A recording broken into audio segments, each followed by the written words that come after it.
today. My name is Gabrielle Montgomery and this is my report. So, bago ako mag-start, I want to recap about the past lesson of this subject. Who wants to recap the another subject of this report or this So, going back to our last topic is we tackle about personal branding. So, sa personal branding is natakot natin doon na if we are going to in a business, we should not fake our identity. So, dapat lahat na makikita doon is lahat ng sinasabi mo sa social media is naayon doon sa reality natin. So, isa doon sa napaano ko din is yun sa Yeah. sa having a good reputation. It's either in social media or not. Yun lang po. So, thank you, Miss April. So, about sa sinabi niya is may connected sa social media. So, why use social media? So, why we need to use social media? Sino gusto mag-add na on concept nila about social media? Sige, Rafael. So we need to use social media for our communication, and as for Miss Parilla said earlier, we can use it to create our own branding in the internet. So, yes, April. So, why do we need to use the social media? So, we have a lot of answer to that question. So, first, to connect sa someone natin. Lalo na if nasa malayo sila. And also, we can share our thoughts na hindi natin masabi sa public. Okay? So, another one is to access an information na easily.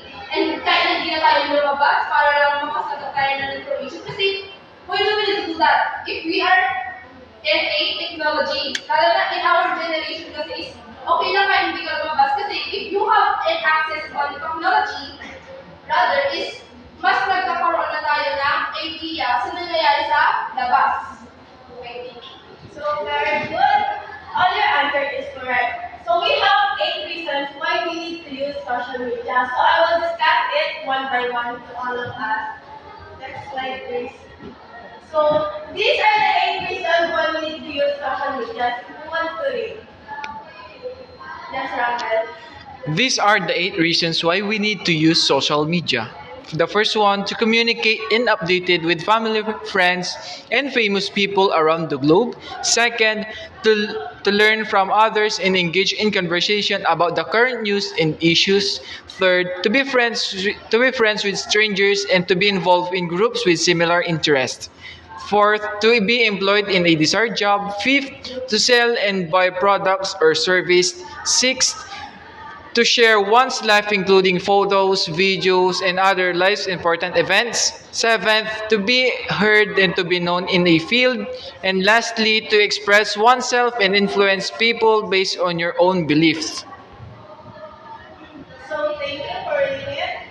So, number 1 is to communicate the updates with family and friends. So, nabanggit ang ni April kanina. So, nakakatulong sa atin ng social media to be easily access to our loved ones. Kasi hindi mo na kailangan pumunta sa kanila if ever nasa ibang bansa sila or ever nasa ibang lugar sila. Then next is to learn from others and engage in conversation about certain news and issues. So sinabi din ni Miss April yan.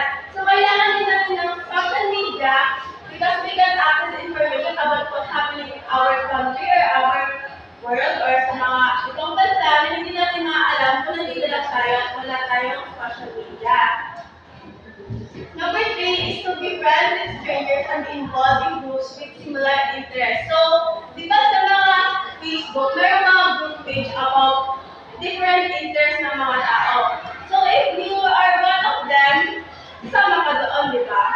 If you're not, hindi ka sasama. So, yun ang hanggang social media sa ating mga personal interests. We can share our own talent then. Like, kumari, if magaling ka sa art, music, or anything, you can post it in social media. And you will find friends that you have same interest in that thing. So, number 4, to be employed in the desired job. So, Sino may ano dito? Sino may idea? Okay. Yes, Miss April. So from the word itself, to be employed in a desired job. So we all know na lahat tayo is we have a desired job. So for example is, I want to,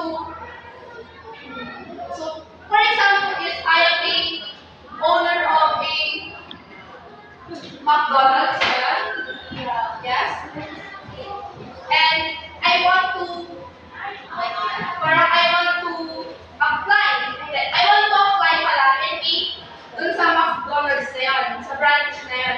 And parang, di ba, if we are going to need a social media, mapapabilis yung access natin through email. Kasi sa email is, pwede tayo mag-send sa kanila ng resume natin, parang pwede tayo pupunta kasi time consuming na, di ba? So yun yung sinasabi sa social media na, if we are going to use a social media, mas napapabilis yung mga gawain natin. And to help, para sa help ng social media, mas napapaano yung mga bagay na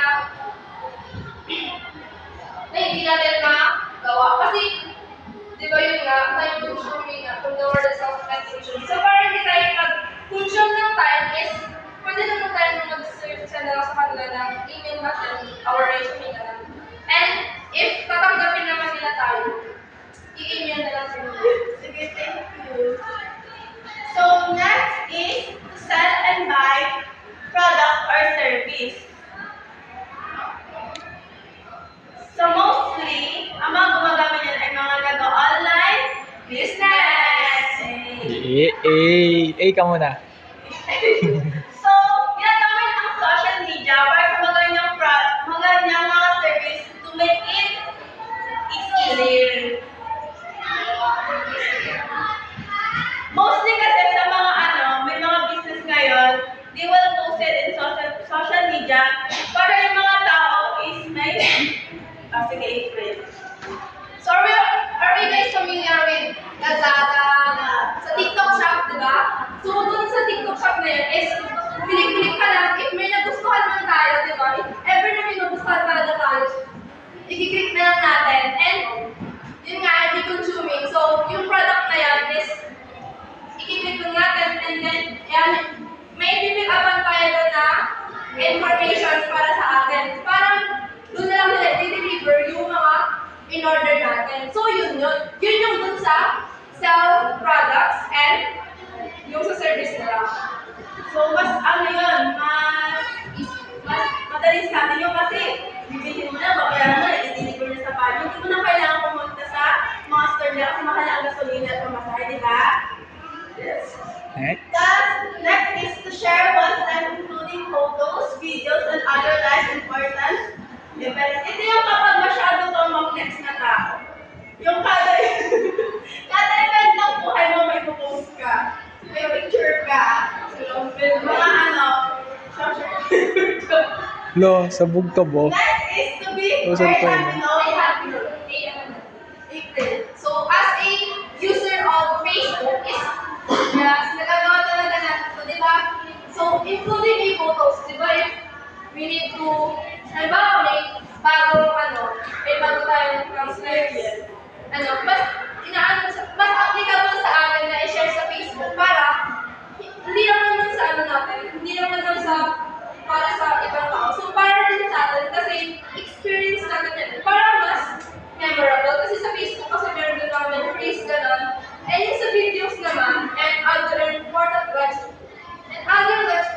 events is, yes, the word itself.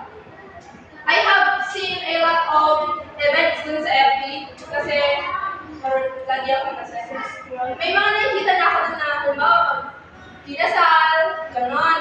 And dito din sa social media is we can share our thoughts, ideas, and also yun sa feelings natin na hindi natin ma-share sa ibang tao. So, pwede tayo dun mag-writing or yung sa stories natin. Tapos, it's for ourselves naman na i-cherish yung mga nangyari sa memories natin. Na pwede mo balikan natin, maging burang. Tapos, to be heard and be known in a field. Sige, Rampel? Ma'am, based on my experience sa Facebook, sabi dyan, to be heard and to be known in a field.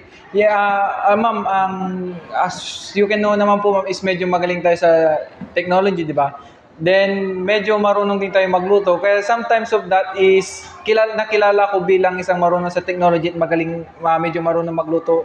So, that's why to be heard and to be known in a field. So, dun nakilala ko na, ay, kay Marambil na lang tayo magpaganito, magpaganyan, magpatulong kasi alam niya na to, di ba? Parang ganun. So, share yung Mga, knowledge yes. or mga skills mo sa social media. Yes, ma'am. To express oneself and influence people based on your own beliefs. Sino gusto sa April? So, to express oneself and influence people based on your own beliefs.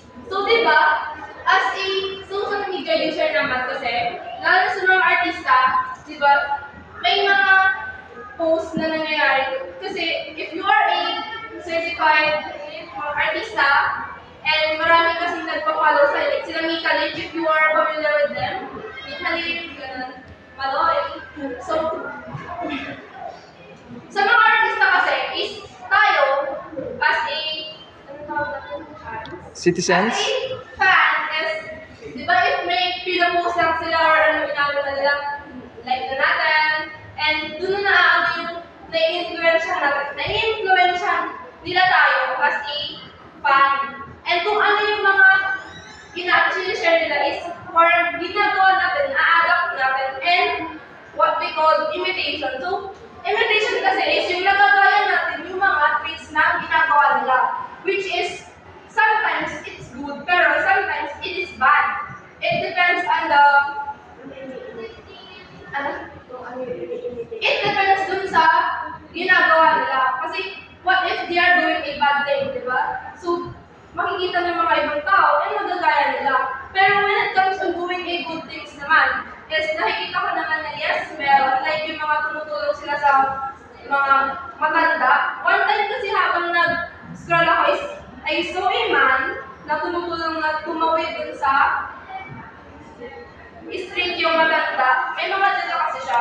So, itong man na to is a McDonald's crew siya, and my heart's really flat. And most of the time, you know me, and gusto ko na rin siyang gawin kasi nai-influence din ako sa mga napapanood at sa nakikita ko doon. So, parang Miss April. So, depende na rin yan kung ano yung makikita natin sa social media. If it's good or bad, depende na rin sa gagawin natin. Yeah. So, any question, everyone? None. So, that's all my report. Thank you for listening and God bless. thank you for listening and participate in my report.